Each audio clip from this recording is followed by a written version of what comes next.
An alleged gang leader, Young Thug, continues. Nearly 24 other defendants now are heading toward a trial. A handful of people have now taken plea deals.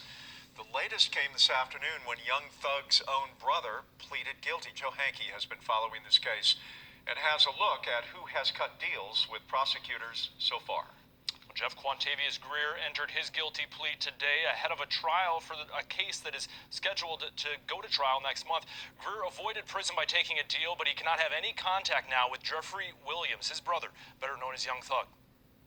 The dominoes are starting to fall, and the court case focused on Young Thug, an accused leader of Young Slime Life, or YSL. Prosecutors say it's a criminal street gang. Defense attorneys have called it a record label. Last week, Sergio Kitchens, better known as rapper Gunna, took the first plea deal, followed by Walter Murphy, an alleged YSL co-founder.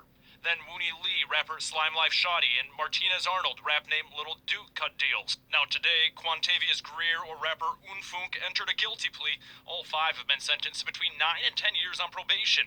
They will also have to testify at the YSL trial if attorneys on either side ask them to. The Fifth Amendment says I am not going to testify because I refuse to incriminate myself. You can do that. Daryl Cohen is a prosecutor turned defense attorney. He's not involved in the YSL case, but is following it closely.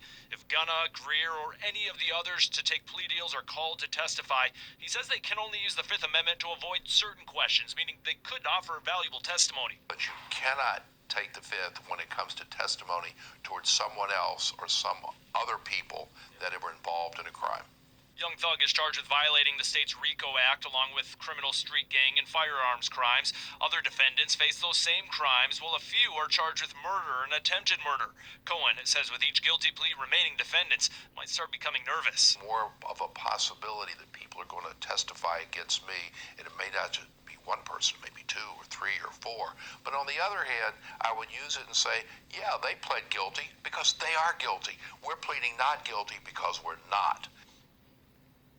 And here is a look at the plea deal taken by Young Thug's brother, Quantavious Greer. He'll have to serve 10 years probation, complete 750 hours of community service, testify if called upon, cannot possess any guns, and will have a curfew to follow. And as we mentioned, cannot have contact except through attorneys with any other defendants in this case. It includes his brother, Young Thug. Now, jury selection is set to begin for this case the first week of January. Jeff? All right, Joe, thank you. The legend and legacy of the man known as Young Thug, it's complicated, very complex, as his own art that earned him a Grammy could be what keeps him incarcerated.